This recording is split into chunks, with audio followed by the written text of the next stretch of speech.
Ja veľmi pekne ďakujem za pozvanie a rada som prišla. Tí ľudia si často myslia, alebo sa domnievajú, že oni poznajú mňa. Nemyslím si, že som sa neusmievala vôbec. Každopádne toto tvrdenie vyšlo z úst jednej súťažiacej. Taký stav, že normálne ty začneš rozmýšľať, že kde sa to v tých ľuďoch berie. Chcem sa dostať do nejakej konfekčnej veľkosti, je to zase len pozlátko. Vieš čo, ja ti musím povedať, že ja som sa dosť dlhú dobu v živote vyhýbala slovu závisť a závistlivé ženy. Čo sú pre teba red flags na mužoch? Fú, tak je toho veľa podľa mňa. Tak nesmie byť vulgárny. Ahoj Stanka. Ahoj. Som moc rada, že si prijala pozvanie do podcastu, pretože som ťa v žiadnom ešte nevidela.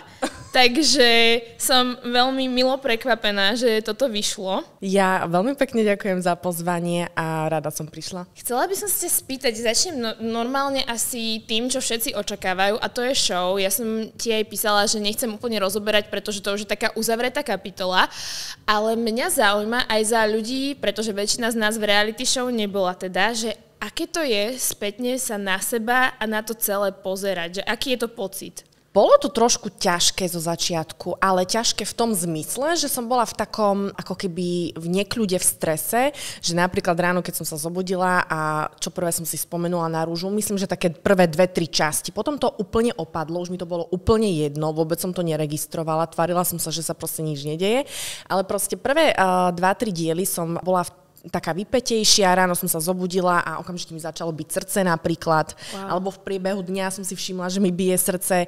Sú to tlaky, akože človek by si to mal vyskúšať, sú to tlaky, ale nebolo to pre mňa niečo, čo by som neznášala nejako dobre, čo by mi robilo vyslovene zlé a čo by ma nejako obmedzovalo alebo trápilo. Proste len ten začiatok bol taký komplikovanejší, zvyknúť si vlastne na to, že sa niečo deje. Presne to som chcela vedieť, že či tam bola ako keby nejaká úzkosť z toho, lebo však ty si asi nemala nejakú predtým, ako to išlo von, nejaký náhľad toho dielu, že ty si to reálne videla, až keď to bolo vonku. Áno, ja som všetko videla tak ako mnohí diváci, proste až na vojo, čiže nevedela som vôbec, čo tam bude, ale tak vedela som, ako som sa tam správala, vedela som, čo sa tam udialo, čiže mne bolo jasné, že tam nejaká vymyslená situácia nebude. Už len ma tak zaujímalo aj z pohľadu diváka, ako to bude zostrihané, aký bude mať z toho aj ja ten vibe. Takže to bolo také jediné, na čo som bola zvedavá, ale nebolo niečo, z čoho by som sa asi vyslovene bála. No dobré, a keď sa to točilo s takým veľkým predstihom, vlastne niekoľko mesiacov predtým, ako sa to vysielalo,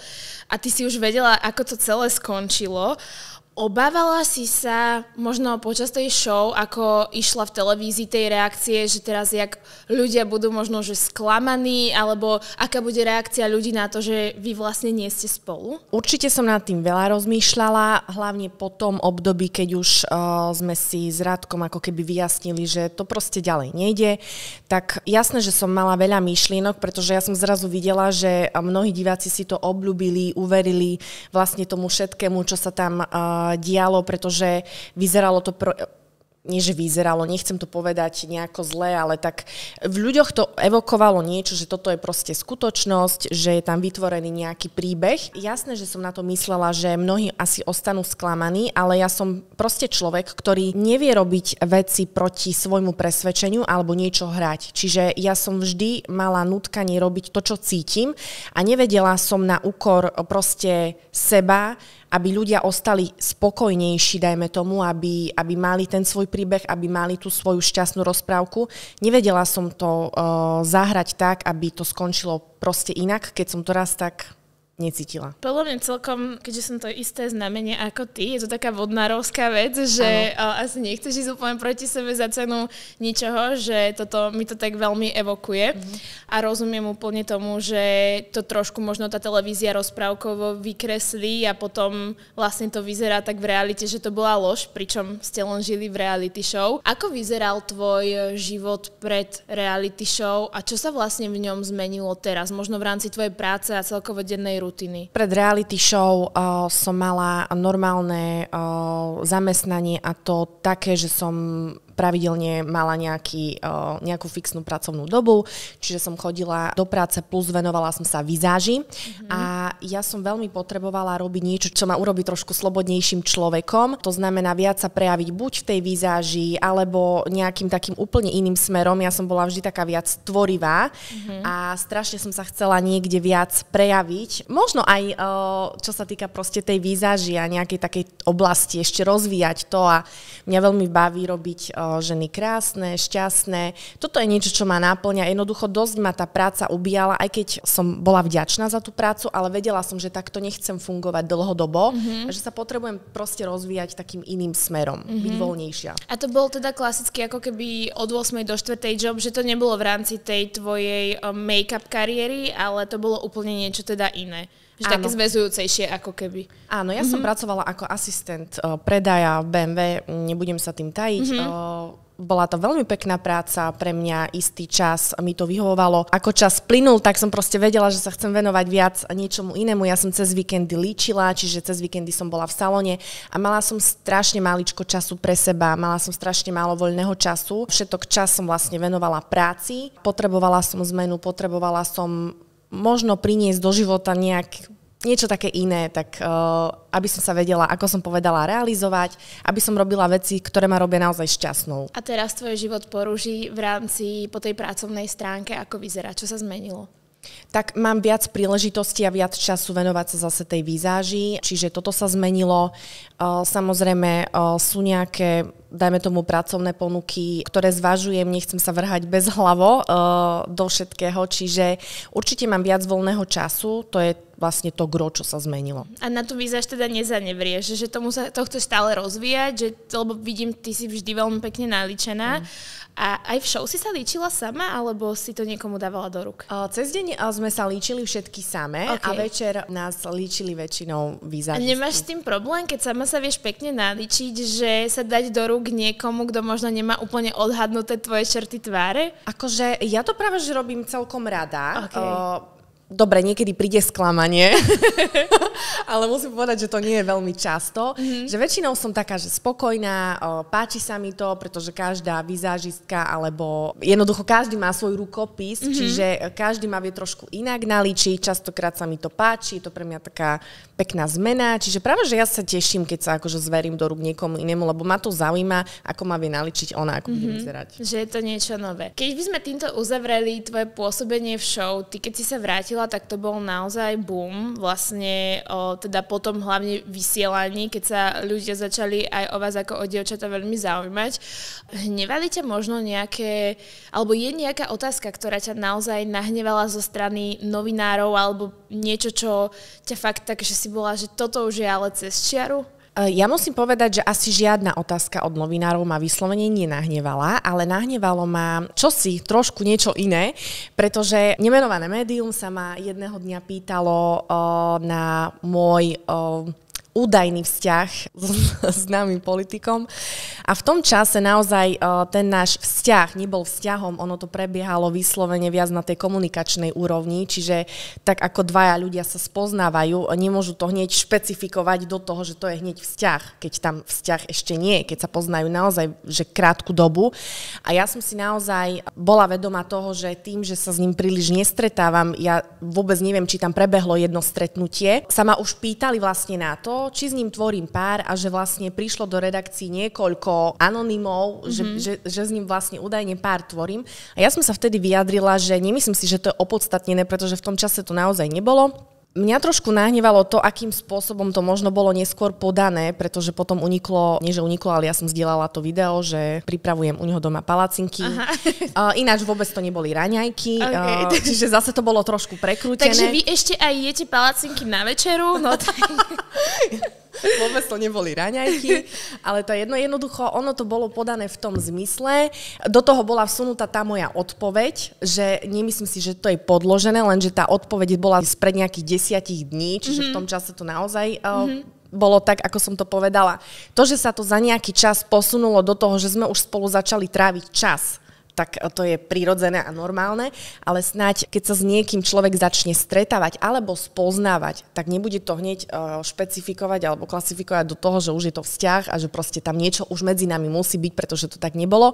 Takže to bolo to jediné, čo ma tak trošku mrzelo, že bolo to vykreslené, ako keby som klamala. Cítili sme obrovský verejný tlak, ja mám dokonca informácie, že my sme spolu len komunikovali písomne a istí ľudia sa do toho už starali, istí ľudia už riešili, že spolu niečo máme a bolo to pre mňa niečo, čo ja som ešte v živote nezažila, aby ja som bola s nejakým chlapom len v nejakom kontakte a už to riešilo toľko ľudí a toľko ľudí to už nafúkovalo a vlastne riešilo, že spolu už určite niečo máme. No zrovna to bolo podľa mňa aj v tom najväčšom píku, keď končila show a bolo to také veľmi zaujímavé, ale úplne rozumiem tomu, že častokrát ani kamarátke nepovieme, že to ešte niečo je, keď sa s niekým stretávame, takže samozrejme nemohla si potvrdiť médiám niečo, čo si sama nevedela, ako dopadne.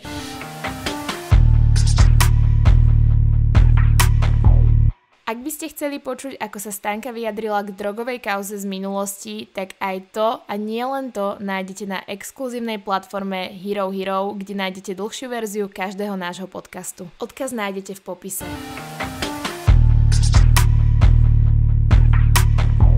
Čo sa týka tohto verejného života, ja musím povedať, že ty si podľa mňa z toho, čo ja som si odsledovala, jedna z najmenej hejtovaných postav reality shows, pretože aj keď áno, sú tam okolo teba také tie ako keby fotky, obrázky, screenshoty, že si teda socha, že nemáš emócie, tak stále si myslím, že je to veľmi slušné oproti tomu, čo dostávajú bežne ženy, keď vyjdú z reality show. Sama to vidíš asi aj na niektorých svojich kolegyniach teda z Rúže, že ich často nešetria. Teraz bola jedna aj napadnutá, to si myslím, že ako je veľmi cez čiaru, ale predsa len teda sem tam sa niečo nájde aj na teba. Videla som, že to máš aj v highlightoch, že sa k tomu vyjadrovala na stories. Ako sa ty staviaš k hejtu od ľudí? Lebo je to asi niečo, čo si predtým nemala a teraz zrazu, predsa len je to krátka doba, proste kariéra v priebehu pár týždňov, pár mesiacov ti raketovo vyšla nahor.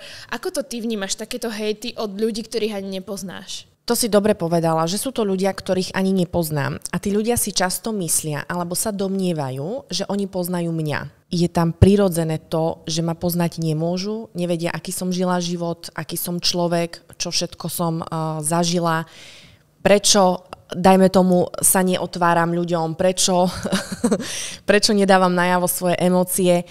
A tí ľudia, ktorí ma na základe niečoho, nejakého výcucu proste súdia a hneď ma škatuľkujú a hneď dokážu o mne napísať niečo negatívne. Už len to, že človek proste doma sadne a má ten chtíč napísať niečo negatívne. Ja napríklad takýto chtíč nemám, pretože sa snažím na sebe pracovať.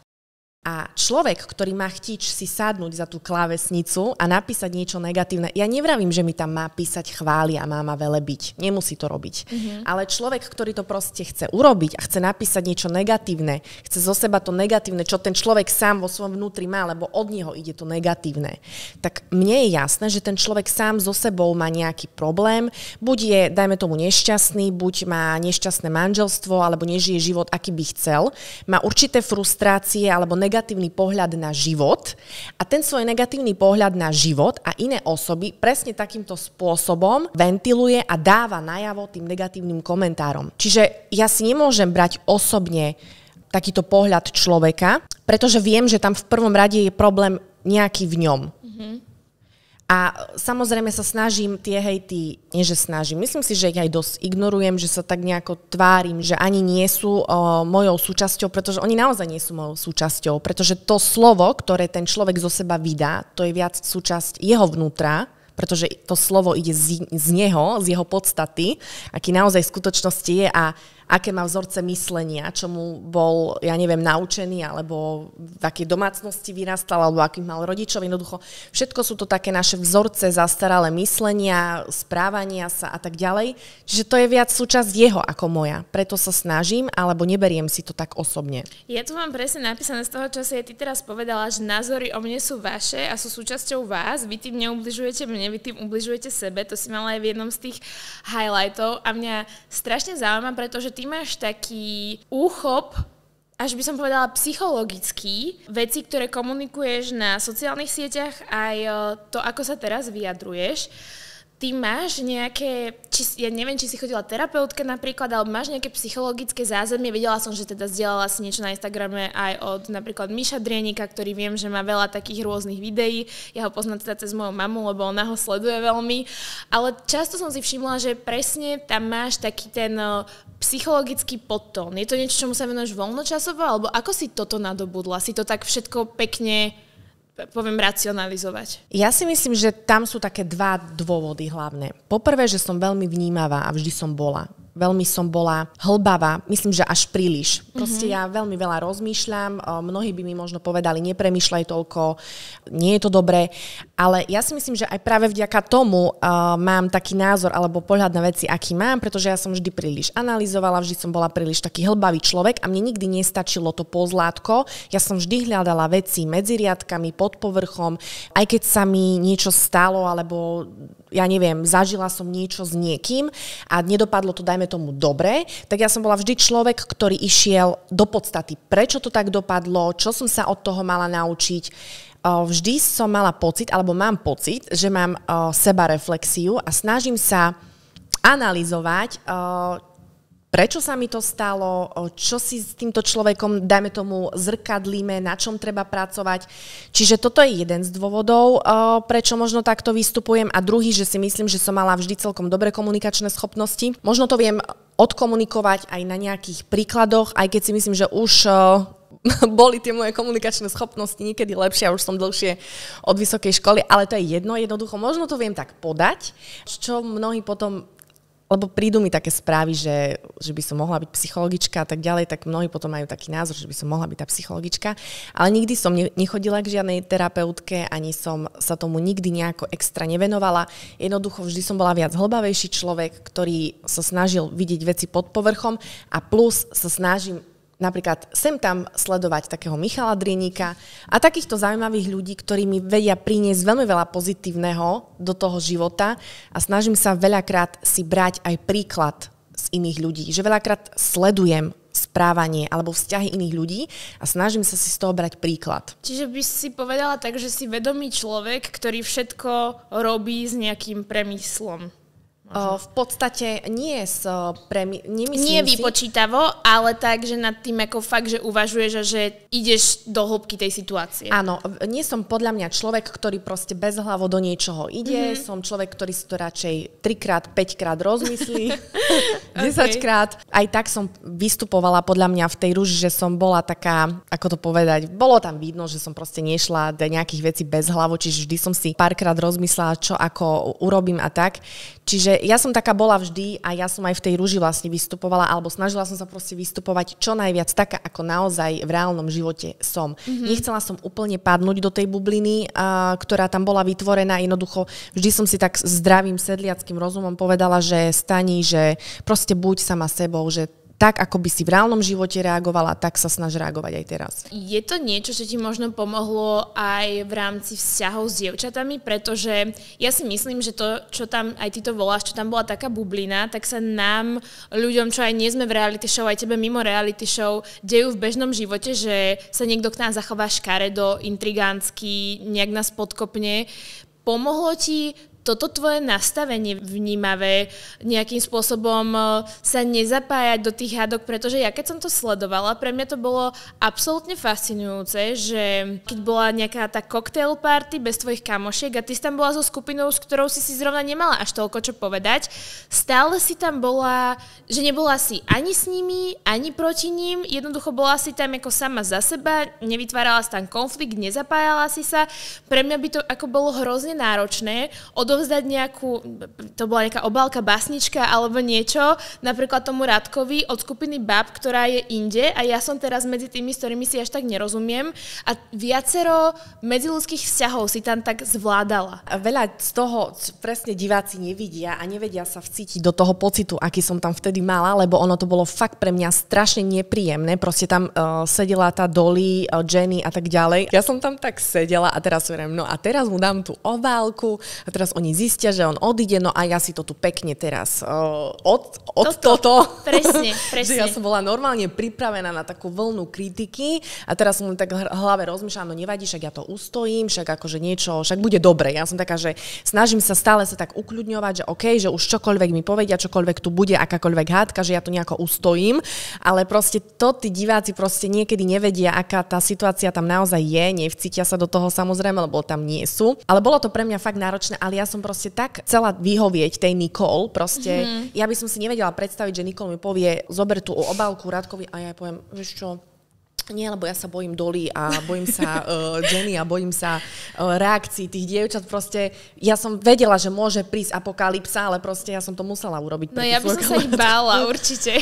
Že bolo to také nepríjemné pre mňa, ale ja by som to, tak zase by som to isto. Si taká kamarátka aj v reálnom živote, že sa obetuješ takto pre kamošky aj na úkor nejakého svojho pohodlia? Ja si myslím, že som dosť typ kamaráta, ktorý sa vždy zastane svojho človeka. Aj keby malo predo mnou stať 100 ľudí, ja sa postavím proste, že ona, keby bola moja kamarátka sama a predo mnou 100 ľudí, tak ja sa postavím pred ňu, že pokiaľ som presvedčená o tom, že to je správne a že si ju zastať chcem, ja to urobím. A mne je jedno, že ja sa s tými 100 ľuďmi pohádam, ale proste áno, som taká aj v reálnom živote, že myslím si, že som dosť verný kamarát. Ja tak rozmýšľam, že ty by si bola absolútne, som teda rozmýšľala skvelou hlavnou postavou filmu, ale vlastne ty sa stala takou hlavnou postavou reality show, takže už si na pol ceste. Možno scenáristi budú mať inšpiráciu v tebe, pretože je to naozaj veľmi pekné. Mne sa na tebe veľmi páči, akým spôsobom z teba vyžaruje sebeláska a sebahodnota, aj napriek tomu, že nepôsobíš panovačne a nepôsobíš namyslene. Kedy toto v tebe vzniklo? Je to z výchovy, možno od mami, lebo ženy majú s týmto veľký problém. Naozaj nepoznám veľa žien, z ktorých to tak prirodzene ide a zároveň to nevyznieva príliš. Ďakujem. No, ja si myslím, že určite tu hrá gro výchova. To, že som pokorný človek, to, že nie som panovačná, namyslená. Ja si myslím, že som dosť pokorný človek, že sa stále nejako tak vidím pri zemi, nelietam v oblakoch, ani po rúži sa mi nestalo, aby som lietala v oblakoch, ani momentálne to tak nie je. Som pokorný človek a za to vďačím vlastne len výchove mojej mamy, hej, lebo ona ma k tomu viedla, takto som sa stala pokorným človekom, iná nemôžem byť, lebo ona nebola iná, tak len som videla to, čo bolo doma, hej, čiže byť pokorná, byť dobrým človekom, neobližovať, jednoducho neľutovať nejaké také svoje skutky, ktoré vyvedieme niekomu inému, čiže ja som vždy žila tak, aby som proste nikomu neoblížila, aby som nešla cez mŕtvoly aj za cenu toho, že by to malo niekomu ublížiť, čiže takým nejakým spôsobom som bola ja vedená a vychovávaná. A to, že ja som sa učila, lebo stále sa učím, ja si nemyslím, že som neviem na akom obrovskom, vysokom leveli, však stále sa máme čo učiť, hej, stále tu je niečo. A to je proces dlhodobý, to trvá aj roky, kým človek dojde do takej ozastnej sebalásky a sebahodnoty. Čiže stále sa učím, ale toto som všetko nadobudla v živote postupne. A najviac sa človek práve tomuto učí sebaláske a sebahodnote, sebapoznaniu práve skrz vzťahy. To je najrýchlejší spôsob, najúčinnejší spôsob, ako my sa môžeme dostať k niečomu takému. Len vzťahy a samozrejme nie dobré vzťahy. Samozrejme častejšie sú to tie nešťastné vzťahy, tie možno nešťastné lásky a nielen určite vzťahy s opačným pohlavím, hej, ale veľa sa dá naučiť aj od vzťahov s rodinnými príslušníkmi a tak ďalej. Čiže stále je s čím pracovať, ak človek chce, tak dokáže sa veľmi veľa naučiť zo všetkých vzťahov. Čiže by si povedala možno, že aj tie negatívne nejaké situácie s ľuďmi v tvojom živote, že si skôr prešla tak, že si teda sa z nich naučila a preniesla to práve aj do toho svojho života, do toho svojho sebavedomia a že si nenechala napríklad nejaké kamarátstvo, alebo takto. Keď bolo nejaké kamarátstvo, kde nastal konflikt a teraz proste každá strana vždy má svoju pravdu, ako si z toho vyšla s tým, že s hlavou hore, s tým, že si stála za svojimi nejakými hodnotami a že si zároveň vedela, že ty nie si tá zlá? Lebo to je niekedy ťažké sa neobviňovať alebo nejakým spôsobom nezanevrieť na seba. Tu sa asi riadím častejšie pocitovo a intuitívne. Pokiaľ mi vnútro hovorí, že tá druhá strana môže mať v niečom pravdu, tak ja samozrejme skrotnem a vieme to samozrejme nejako vyriešiť. Ale keď sa mi veľakrát stane, že cítim krivdu od toho človeka, ja som ten typ človeka, ktorý dokáže jednoducho so všetkým seknúť a ak niečo považujem za sklamanie alebo za klamstvo alebo nejakú krivdu, som človek, ktorý to dokáže zo života vypustiť, aj toho človeka, a už sa tým ďalej nezaoberať. Ja veľmi, veľmi uprednostňujem kvalitu. Nikdy som nebola človek, ktorý chcel mať veľa kamarátov, veľa ľudí okolo seba. Ja som skôr tak viac menej introvert, hej, a mne úplne stačí, ak mám teda málo kvalitných a dobrých kamarátov, ktorým fakt verím, ktorých možno považujem za svoje spriaznené duše napríklad. To som už trošku možno prehnala, ale úplne mi to stačí. Keď je jednoducho pár takýchto kvalitných ľudí v mojej blízkosti, viem, že sa môžem kedykoľvek o nich oprieť a že ma vlastne hlavne chápu. Čiže ja to nesílim veľakrát.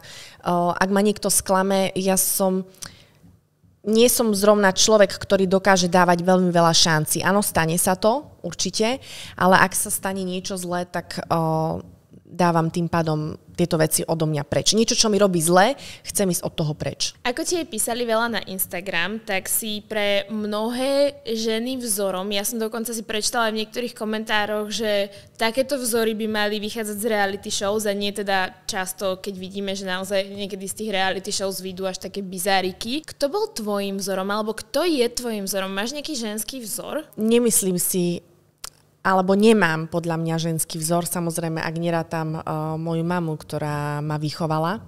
Ale ja si vôbec nemyslím, že by sme mali mať v niekom vzor. Pretože každý máme svoju cestu.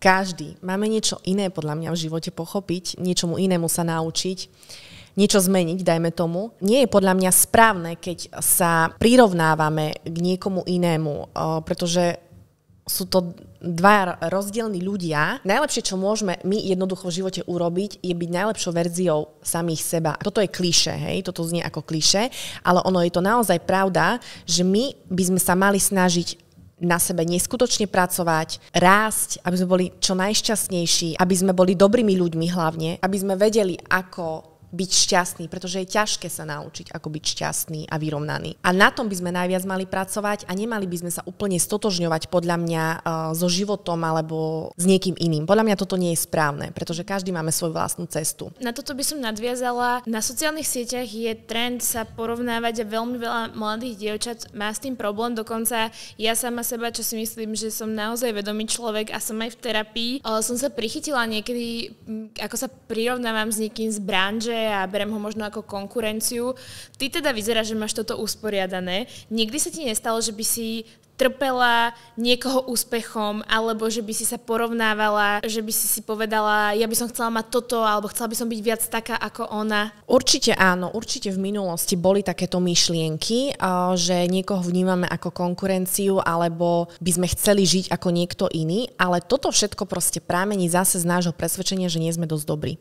Podľa mňa slovo konkurencia by sme mali úplne vypustiť z hlavy, pretože my ako náhle vnímame niekoho ako konkurenciu, to je ako keby my sme si vo vnútri hovorili, že nie sme takí dobrí ako on. To je totálna hlúposť, pretože už vtedy ako keby sami v sebe ubíjame, nie že by sme proste budovali to naše sebavedomie, ale sebalásku, ale my to proste ešte viac ubíjame, pretože si myslíme, že nie sme tak dobrí ako ten druhý. To je to, že my by sme sa mali presne prestať venovať tej konkurencii kvázi, ale mali by sme presne otočiť tú pozornosť na nás, vyriešiť to, prečo niekoho považujem za konkurenciu, začať na tom pracovať a v tom momente, keď to pochopíme a začneme na tom pracovať, tak my prestaneme toho druhého vnímať ako konkurenciu. Už nebudeme žiadnu konkurenciu mať v podstate. Podľa mňa takýto preslov si mala mať v rúži pred dievčatami, ale ja teraz načrem do niečoho, čo úprimne ti poviem, že nemám pripravené. Napadlo ma to len teraz, keď som si robila nejaký rešerš o tebe, prešla cez nejaké články, kde bola spomenutá nejaká miss s tebou alebo nejaká súťaž krásy. Bol to rok 2019 a predsa len súťaž krásy je niečo, kde je to o nejakom porovnávaní sa a súťažení. Mala si už aj vtedy takýto pohľad na vec, že si tam, kde prišli ženy bojovať o to, ktorá je najkrajšia, vedela racionálne zhodnotiť, že toto neudáva moju vnútornú hodnotu? No, v roku 2019 som určite nebola na tom tak, ako som teraz, čo sa týka pohľadu na život a svet. Čiže odvtedy som urobila obrovský, ako sa to povie, Posun, čo sa týka všetkého, nielen fyzičná, ale určite aj tej psychiky a mentálneho nastavenia. Ja sa priznám, že proste v roku 2019, keď som šla na tú Miss, ja som to veľmi chcela vyskúšať, to bol posledný rok, kedy som mohla ísť, ja som v tom čase mala 26 rokov, Miss Universe vtedy mala hranicu, že sa dalo prihlásiť do 26, čiže ja som si povedala, no tak ja to musím teraz vyskúšať, lebo že posledná šanca. Hlavne preto som šla za zážitkami zase, hej, že proste človek, keď nevyskúša, aby to potom neľutoval, že tak, ale že mohla si ísť, zase nevyskúšala, tak ja som proste išla za zážitkami. A je pravda, že ja si pamätám doteraz, čo ja veľmi veľa vecí si nepamätám, ja veľa proste vypúšťam z hlavy, ale ja si pamätám, my sme išli na prvé sústredenie do Grécka na Krétu. Mne tam bolo tak psychicky zlé, ja som začala vnímať tú súťaživosť, aj keď všetci tam boli fakt, že zlatí, to bolo vtedy spojené s Češkami, dokonca to bolo československé kolo. Češky boli zlaté, ja som necítila od báb až na jednu. Ja som necítila od báb nejakú takú drzosť v nich, takú prílišnú súťaživosť, že fakt boli všetky zlaté, ale mne to bolo tak nepríjemné, že teraz sa musím kvázi porovnávať, musíme kvázi súťažiť v tom, ktorá je tu najlepšia, že ja som vtedy v Grécku zvažovala, že ja odstúpim a ja pamätám si, že som písala priateľovi vtedy, že proste, že mne tu nie je dobré, že proste toto asi nie je pre mňa, že ja chcem odstúpiť a ja som normálne v hlave uvažovala, že ako zavolám tej riaditeľke, že čo mi na to povie, že ja už som mala v hlave proste tie príbehy, že ako to bude. Musím povedať, že dosť sa to tým pádom odrážalo nie len na mojej psychike, ale aj na mojom zovňajšku, pretože samozrejme to, čo vo vnútri máme, to vyžarujeme, čiže bola som tam proste nespokojná, necítila som sa pekná, čiže to bolo jedno s druhým. Ale potom som sa nejak tak ukľudnila a povedala som si tak, som sa tam tak sama namotivovala, že o nič nejde, že proste toto je len zážitok, že snažím sa si z toho zobrať len to najlepšie, tie zážitky, to všetko pekné, čo okolo toho je a že už ako bude, tak bude. Takže som sa nejako takto sama nastavila. Ale bolo to ťažké zo začiatku. A nebala si sa, že tieto isté pocity na teba prídu, keď budeš na Srí Lanke, na vile, zase s veľa dievčatami, lebo je to podobná súťaživosť. Ani ťa nenapadlo, že by sa mohol opakovať scenár z tejto Miss?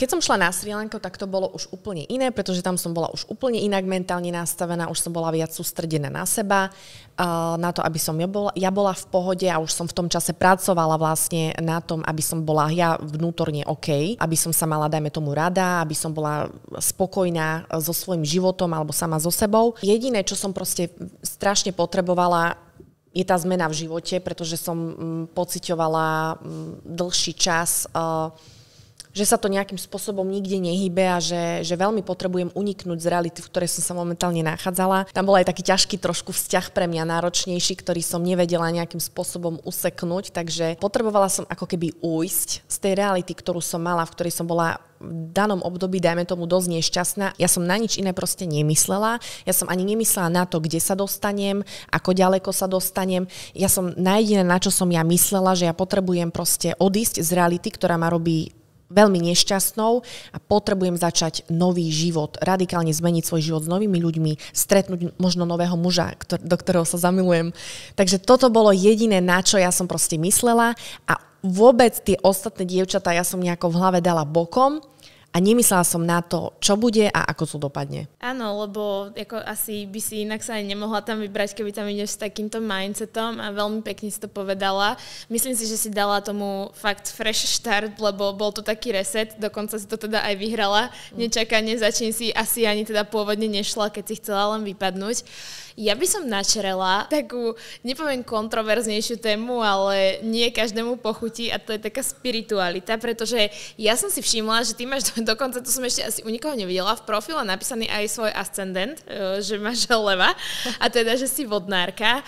Úplne som pochopila v jednom rozhovore, si to hovorila na akcii, keď si tam bola s Barčou z BM, že vlastne vy ste si hneď klikli, lebo ste vodnárky a podľa mňa toto nikto iný nepochopil, len vodnári, lebo moja najlepšia kamoška je vodnár, ja ja mám najlepšiu kamošku vodnárku. Ja keď si s niekým okamžite kliknem, ja viem, že to je vodnár, ja sa ani nepýtam, takže pre mňa, dokonca ty si bola taká zaujímavá kombinácia pre mňa, lebo zase ja si veľmi nesedím s Leomi, takže som hovorila, že uvidíme, čo z tohto bude. Vojna. Je to také zaujímavé, vodnár a Leo, poviem, ako sú to dosť protikladné znamenia. Každopádne chcem sa spýtať, ako ty vnímaš, pravdepodobne si aj z tých znamení ty niečo robíš, ako vnímaš spiritualitu a celkovo ako toto ponímaš vo svojom živote? Ja musím povedať, že vôbec si nejdem nejaké horoskopy a vôbec, keď niekoho spoznám, tak si hneď neštudujem to, že aký je znamenie, aký je človek. Nie som úplný maniak do toho nadšenec týchto vecí, ale zase na druhej strane ma to niekedy veľmi zaujíma, pretože niekedy to je podľa mňa veľmi trefné. Čo sa týka tých rôznych planét, až takýto profik nie som, jednoducho si to až tak nejdem, ale stihla som dôjsť do toho, že čo je ascendent. Ma to veľmi zaujalo, pretože som proste zistila, že mám ascendenta v levovi a veľmi to bolo pre mňa zaujímavé, veľmi som sa v tom videla, veľmi som ako keby pochopila veľa vecí, že prečo reagujem, ako reagujem, prečo pôsobím veľakrát na ľudí arogantne a na myslenie, pretože to vyplýva práve z toho ascendentu v levovi. Áno, pretože, to sú dosť levice. Áno, ascendent vlastne znamená to, ako pôsobíš na iných. Áno, hej? Že ako sa správaš, aký máš prejav, aký ide z teba vibe, keď vôjdeš do miestnosti napríklad. Hej? Takže toto všetko je ten ascendent a ja som sa na tom zabávala, pretože na mňa to proste podľa mňa sedí. No a akože je to pre mňa zaujímavé, pretože veľa sa človek možno o sebe dozvie, v tom zmysle, že veľa vecí pochopí, prečo má reakcie, aké má, ale nie som proste taký úplný, že fanatik do toho, že si to teraz akože pravidelne pozerám a pravidelne niečo o tom zisťujem a tak ďalej. Áno. Tak si pre istotu dala preventívne, že ascendent v levovi do profilu. Nech všetci vedia, že si mierumilovný vodnár, ale že len vystupuješ ako lev. To je veľmi dobrá stratégia. Ale tak myslím si, že ľudia si to až tak nejdú. Ako ktorí? Je tu percento ľudí, ktorých to zaujíma, ale áno, je to pre mňa veľmi zaujímavé, že my veľakrát, keď niekoho spoznáme a ja neviem, máme nejaký dojem z toho človeka a ono to je pekné pochopiť vlastne to. Áno, prvý dojem je dôležitý. OK, hej, staré známe. Ale myslím si, že toto je zase starý vzorec myslenia, ktorý by sme proste mali pustiť.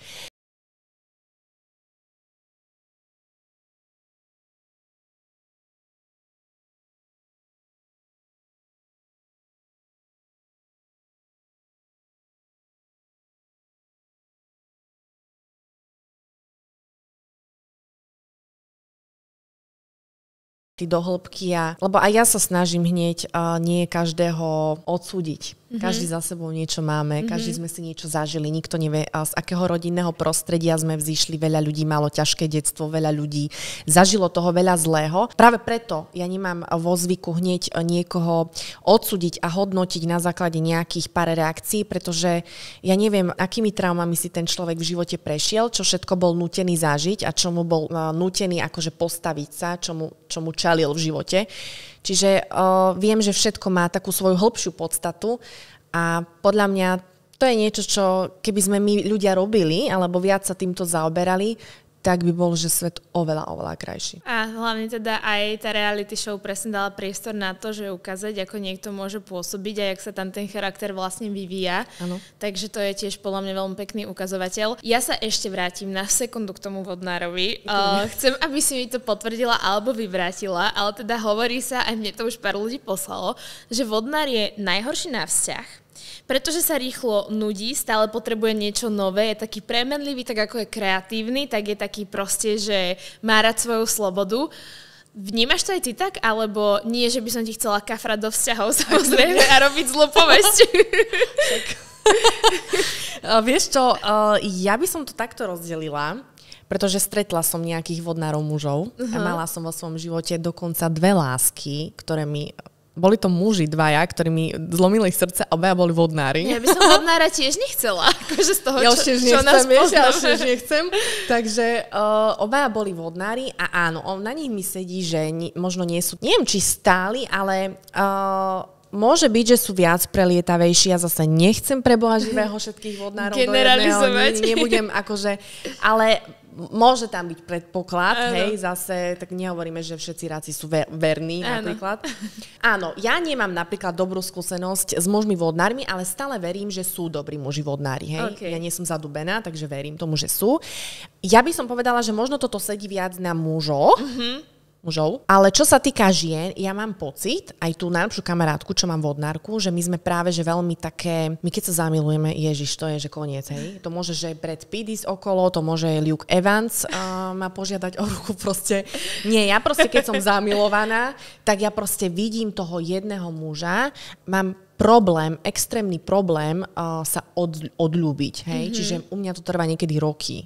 Čiže nie, že niekedy, ale ja už keď sa naozaj zamilujem, tak do tej najhlbšej vrstvy toho človeka, tak je pre mňa extrémny problém sa odľúbiť a myslím si, že som naozaj verná vo vzťahoch, pretože nikdy som, chvála Bohu, nikomu nič nevyviedla, ale myslím si, že práve naopak ja som taká, keď už naozaj som s niekým vo vzťahu, tak som väčšinou naozaj, že stála. Pokiaľ to samozrejme nie je vzťah, kedy sa dva ľudia spoznávajú stále a tak ďalej, tak nikdy nevieme, že tak to ešte nie je ani taký vzťah, ale keď sa bavíme o tej fázi po zaľúbení, že už... Ja si nemyslím, že toto by na mňa sedelo. Muselo by prísť niečo v tom vzťahu naozaj zlé a vtedy ja odídem, ale vlastne to citové, tá citová zložka v tom vzťahu, mi fakt dlho trvá sa odľúbiť. To si veľmi pekne povedala, aj to, že si vlastne, aj keď si verná človeku a keď si zaľúbená, stále chceš ostať verná sebe, takže neostávaš v niečom napríklad toxickom.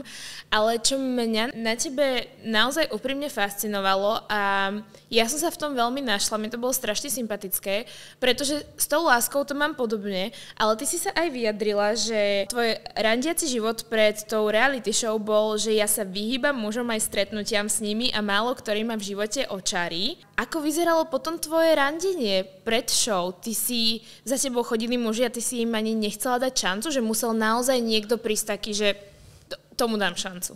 Väčšinou je to také, áno, ja som naposledy mala vzťah v roku 2020 a od toho roku 2020 som sa naozaj potrebovala z toho vzťahu dostať a to obdobie, kedy ja sa potrebujem z toho vzťahu dostať, ja nechcem, že o nikom počuť. Čiže ja naozaj nie som ani s nikým v nejakom písomnom kontakte. V priebehu tých 4 rokov som stretla toho jedného muža, ktorý bol, dajme tomu, ten môj posledný veľmi nešťastný vzťah, s ktorým som sa stretávala naozaj veľmi sporadicky a mimo toho som sa nestretávala s nikým iným. Sporadicky vnímajme raz za rok, dvakrát za rok. Hej? Čiže bola to moja taká, dajme tomu, nenaplnená láska a tým, že ja som sa do toho nejako citovo hlbšie dostala. Ja som nemohla sa sústrediť v podstate na nič iné, na žiadneho iného muža, čiže ja som normálne takto, že bloknutá, steny sú všade okolo mňa, múry kilometrové, čiže ja naozaj v tom čase ani nemám chuť, ani ten chtíč s niekým randiť. Čiže naozaj posledné roky ja som okrem toho jedného kvázi, nebol to vzťah, ale tak určitý vzťah to bol, hej, nebol taký normálny. Takže ja som sa naozaj, že s nikým nechcela vôbec stretávať. Čiže naozaj, hlavne asi v tom období, keď ja nie som od niečoho odputaná, tak to nazvem, keď nie som od niečoho odputaná, ja naozaj nechcem randiť.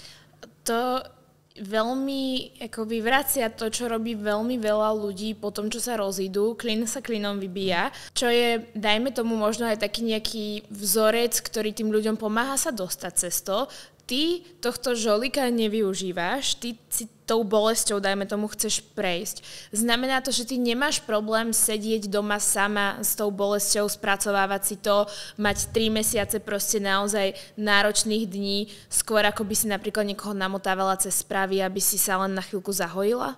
Absolútne. Lebo mňa v tom čase ani nikto iný nepriťahuje, tým pádom nemám chtič s tým druhým človekom tráviť čas. Ja radšej budem doma sedieť, ako by som mala ísť s niekým na výlet do Tatier, len preto, aby mi proste napríklad vyplnil čas. Keď ja raz jednoducho ten človek ma nepriťahuje, tak ja si neviem predstaviť, že mám sa na neho usmievať a mám ho nejakým spôsobom motať. Toto proste neznášam robiť, ja sa nechcem hrať z niekoho citmi. Práve preto je podľa mňa veľmi ťažké ma pozvať niekde na rande alebo niekde so mnou ísť, pretože akože to musím vedieť, či chcem toho človeka spoznávať, alebo nechcem toho človeka spoznávať. Čiže a ešte v období, keď ja som napríklad smutná z niekoho iného, to je pre mňa, že nepriateľné, aby ja som proste išla a budovala a motala niekoho iného. Čiže áno, nemám problém proste doma ostať, ísť za kamarátkou, ísť cvičiť a radšej budem proste sama so sebou, ako keby som mala vytvárať niečo falošné. To je veľmi inšpiratívne, pretože podľa mňa si často potom ľudia takto veľmi ubližujú. Ja som zranená po rozchode, namotám chalána, potom mu ubližím, lebo som to nikdy nemyslela vážne. Takže z tohto si veľa ľudí má naozaj čo zobrať. Ty si dávala na story situáciu, kedy za tebou prišiel niekto v obchode a dal ti krásnu kyticu. Ako fakt peknú kyticu. On ti ju teda podal a nič viac nechcel, nič viac neočakával, proste tam nechal stáť s tou kyticou? On sa objavil predo mnou, ja som onemela, fakt, že vtedy, že jedna socha, naozaj, som onemela. Neostala si nič dlžná svojej povesti? Hej, som to dotiahla aj tam, do Lidlu teda. Takže ja som tam stála a on, že len tak, že maj pekný deň, že napíšem ti na Messenger. A ja, že aha, že dobre, že díky. A odišla som fakt, že nevedela, ako mám reagovať. To bolo niečo tak pekné, že strašne milé. A potom ako nevypisovala ďalej, že neočakával teraz za tú kyticu niečo, hej? No musím povedať, že sa mi ozval. Okay. Ja som si potom spomenula, kto to je, pretože ten človek mal v minulosti asi také nutkanie, ale tak mal pokusy ma kontaktovať, lenže ja som veľmi nereagovala. Ja som to proste z hlavy vypustila. Ja proste nereagujem, vypustím to z hlavy. No a on ma tým pádom spoznal, tak tým pádom spoznal v tom Lidli, tak išiel kúpiť niekde vedľa do kvetinárstva kyticu, doniesol ju.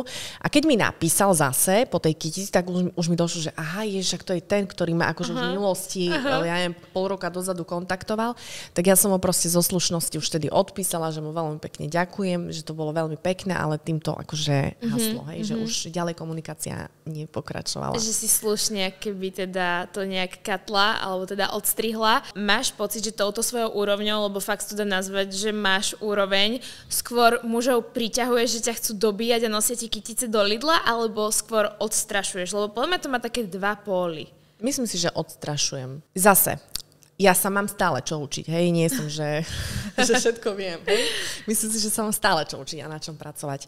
Ale muž podľa mňa, keď vidí veľmi sebavedomú ženu, ktorá vie, čo chce, a myslím si, že ja veľakrát vystupujem tak striktne a poviem niečo jasne a stojím si za svojím a nemyslím si, že som veľmi premenlivá, čo sa týka názorov a tak ďalej na život. Čiže pôsobím tak ustálenie, na niekoho možno tvrdo, neviem, hej, proste som nejaká taká zásadovejšia, áno, to je správne slovo, že som zásadovejšia a všetko samozrejme vnímame, stretíme človeka, tak stretíme sa človekom a vnímame, energia stále funguje, aj keď si to veľa z nás neuvedomuje, tak čo prvé vnímame od človeka je energia, hej, až potom je to fyzično, aj keď si to neuvedomujeme, ale tak to naozaj je. Takže veľakrát ten človek podľa mňa cíti zo mňa takú pevnejšiu, možno stálejšiu energiu, takú, že som možno sebavedomejšia, že viem, čo chcem. Môže byť, že sa toho niektorí muži boja, pretože nebudeme si klamať, všetci pracujeme na svojej sebaláske, aj muži, to nie je len otázka žien, ale to je otázka mužov, len muži to nechcú riešiť, alebo veľakrát to možno nechcú vidieť, že aj oni potrebujú na niečom takom pracovať. Veľa mužov s tým tiež má problém a potom sa boja ísť do tej ženy, dajme tomu. Hej. Čiže zase musím stretnúť muža, ktorý je dostatočne sebavedomý, ktorý je dostatočne zrelý, ktorý si dostatočne verí na to, aby ma oslovil. Čiže to je otázka aj mužov.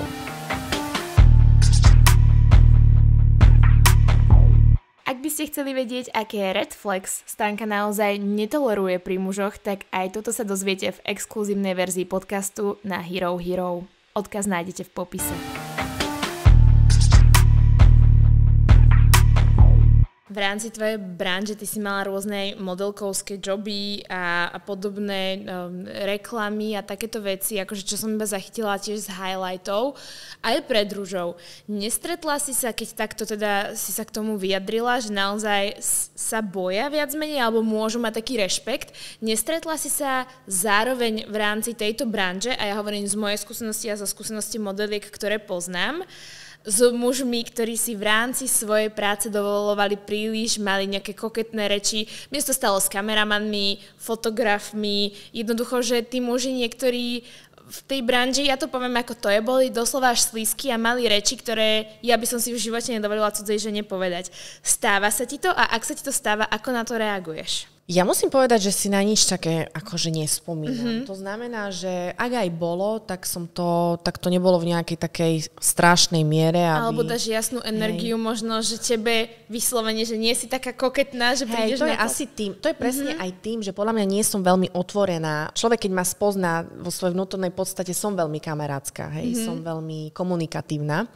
Ale keď prídem do cudzieho prostredia, tak väčšinou ako sme mohli aj v tej rúži vidieť, mám problém sa hneď ľuďom otvoriť a mám problém takto chodiť. Nikdy som taká nebola a nemyslím si, že sa to nejako zmení razantne. Čiže asi aj vďaka tomu, že som viac vždy pôsobila takto, tak vieš, človek, keď vidí takéhoto človeka, on nevie, čo si môže k nemu dovoliť. Hej? Ale keď ideš takto stále vysmiato, tak možno vtedy sa viackrát stretneš s tým, že si niekto niečo dovolí, pretože ty pôsobíš strašne milo, strašne prístupne, strašne otvorene a ten človek skúša, čo si môže dovoliť. Ale zase, keď je človek takto trošku zavretejší a on už tam je, že pozor, tak tejto neviem, čo je.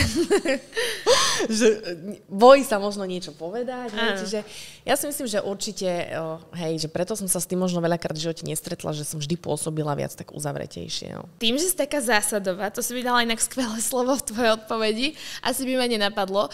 Držíš sa tohto v rámci aj vyberania spoluprác, pretože je takým trendom, že niekto vidí z reality show, nabehnú mu followery a samozrejme hneď príde veľmi veľa ponúk a je ťažké odmietnúť peniaze v dnešnej dobe. Ako to ty filtruješ v rámci tohto, pretože často sú to masovky nejaké rôzne a rôzne značky. Ako si ty vyberáš, s kým pôjdeš do tej spolupráce? Určite by som sa chcela postaviť za niečo, čomu verím. Bez ohľadu na to, koľko peňazí sa za to núka, neviem to urobiť tak, že nepáči sa mi to, neverím tomu, ale čert ho ber, však akože zarobím, nie. Čiže musím byť fakt presvedčená o tom, že sa mi to páči, že úprimne, že takú úprimnú dám recenziu pozitívnu buď na ten produkt alebo na tú službu. Čiže zase aj tuto som zástancom radšej kvality ako kvantity. Nechcela by som teraz mať úplne za sebou milión značiek a milión vecí odpromovať. Radšej mať toho menej, možno skromnejšie, ale s takým tým pocitom morálne sa cítiť OK s tým, že naozaj to, čomu som venovala svoj čas a čo som propagovala ľuďom, ktorí mi veria a ktorí sú moji fanúšici a ktorých som si získala priazeň. Takže to dávam naozaj od srdca a nie len s tým cieľom, že by som zarobila. A rozmýšľala si, že keď ti takto pribudlo toľko ľudí, toľko pozorností, ako túto možno silu, tento tvoj hlas chceš transformovať do blízkej alebo aj ďalekej 5-ročnej budúcnosti? Či chceš to viac? Videla som, že teraz pripravuješ nejaký make-up tutoriál, čo znamená, že mi vzniká nová konkurencia na trhu. Či máš nejaký, vieš, ja si robím vlastne len taký akože rešerš teraz, že na čo si mám dávať pozor. Ale neboj, nič také špeci to nebude. Ale je to nejaký Lancome make-up, už som to tam zahliadla. Každopádne chcela sa spýtať, že či máš nejakú predstavu, alebo si taká, že go with the flow, že proste uvidím, kam ma to zaveje. Som skôr taká, že tak ako keď som šla do rúže, tak som nemala veľké oči z toho, ako to dopadne. Takisto teraz sama niekedy... Tak to by sme sa ozaj všetci mali bať, keďže tam si nemala veľké oči a vyhrala si to. Sama rozmýšľam, či je to dobré alebo zlé, že ja si myslím, že každý by sme mali mať nejaké plány a ciele a sny. Samozrejme nejaké mám, ale nemám to nejako vo veľkom, že teraz akože od rána do večera si niečo idem a toto musím dosiahnuť. Toto nemám. Sama tak rozmýšľam veľakrát, či je to dobré alebo nie, že tak skôr voľnejším štýlom idem. Neviem na to sama priznám sa, čo je dobré, čo je lepšie mať, či ísť tým voľnejším štýlom alebo si vyslovene ísť tvrdo za niečím. Ja si vyslovene tvrdo za ničím teraz nejdem, nech odznejú napríklad nejaké veci, uvidím, čo príde ďalej. Som skôr tak nastavená mentálne, že všetko, čo má ku mne prísť, tak časom proste príde a s čím mám spolupracovať, čo má byť moja súčasť, tak si myslím, že ma v živote neminie. Ja poviem svoj názor, ale myslím si, že viacerí by so mnou súhlasili, ako si povedala, že nevieš, či to je správne alebo nesprávne, že je až príliš veľký tlak na sociálnych sieťach, mať nejaké obrovské ciele a proste tá vyslovene hustle culture, teraz makať od rána do noci, je veľmi príjemné počuť od niekoho úspešného, že teraz nemám nalinkovaných 5 rokov dopredu a ukončím to dokumentom o mojom živote, ale že budeš robiť rozhodnutie podľa pocitu tak aby sa to tebe páčilo, aby si asi hlavne bola šťastná, lebo neodznieva to tak často na internete a to je presne to, čo sa snažíme aj týmto konceptom priniesť, že nie všetko musí byť také, ako ukazujú TikTok motivačné videá. Takže ja si myslím, že je práve perfektné, že to tak nemáš, lebo môžeš byť inšpiráciou mnohým, že nemusia teraz niečo síliť, aby sa niekam dostali.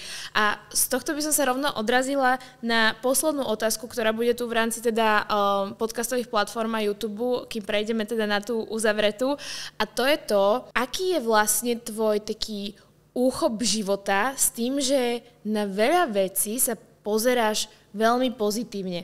Opäť nadviažem na tvoje highlighty, kde si hovorila o tom, keď niekto napríklad haní Košice, aký je tam nešťastný, ak sa tam nič nedá, tak nebude šťastný ani inde vo svete. Sama potvrdzujem, že mám takých ľudí v živote a viem, že oni nikde nebudú šťastní s takýmto mindsetom. Ako ty s tým pracuješ, že zvládaš byť pozitívna v tom živote tak celkovo, podľa mňa, aj keď sa ti dejú zlé veci? Ako to zvládam? Neviem, stále sa tak snažím, keď aj mám nejakú negatívnu myšlienku, pretože samozrejme, že každého to postretne nejaká negatívna myšlienka, tak snažím sa to proste uchopiť a okamžite to premeniť na to pozitívne. Vždy sa snažím za každých okolností podľa mňa byť kľudná. Byť kľudná a hlavne nepanikáriť. Toto je niečo, čo mám stále v hlave, že kľud, nepanikár. Vieš čo, asi to vychádza aj z takého môjho presvedčenia, že nie všetko je tak, ako na prvý pohľad vyzerá. Žijeme vlastne len také divadielko a tu sú podstatnejšie úplne iné veci pod povrchom, ale to by bolo možno na ďalší podcast. Ale jednoducho viem, že nie všetko je tak, ako na prvý pohľad vyzerá a hlavne som pochopila, že všetko, čo sa v našom živote deje, sa deje pre naše dobro. Toto je myšlienka, s ktorou ja naozaj že narábam a vždy, keď sa mi aj deje niečo zlé, vždy, keď mám ťažšie obdobie, pretože aj ja mám niekedy náročnejšie obdobie, však nie sme stroje, každý to máme. Čiže aj keď mám niekedy náročnejšie obdobie v živote, tak sa snažím proste dôverovať procesu, že ma to niekam vedie. Toto nie je konečná stanica, ale že pre niečo sa to deje. A vždy sa snažím na to takto pozerať a možno preto tak vychádza z toho vlastne, vychádza ten môj pozitívny pohľad na tie veci, lebo nechcem panikáriť proste. Ďakujeme ti za tento veľmi inšpiratívny koniec tohto verejného dielu. Možno by si predsa len, jak si hovorila, že na ďalší podcast mala pouvažovať aj nad svojím, lebo tieto myšlienky si zaslúžia niekde priestor, zatiaľ ho majú v tvojich highlightoch u teba na profilu a teda teraz tu, ale naozaj to veľmi dobre počúva. Ďakujem ti veľmi pekne za tvoj čas, bolo to moc príjemné. Veľmi pekne ďakujem a dúfam, že si to niekedy zopakujeme. Fakt to bolo dobré, príjemné. Ďakujem. Kľudne, ja budem rada.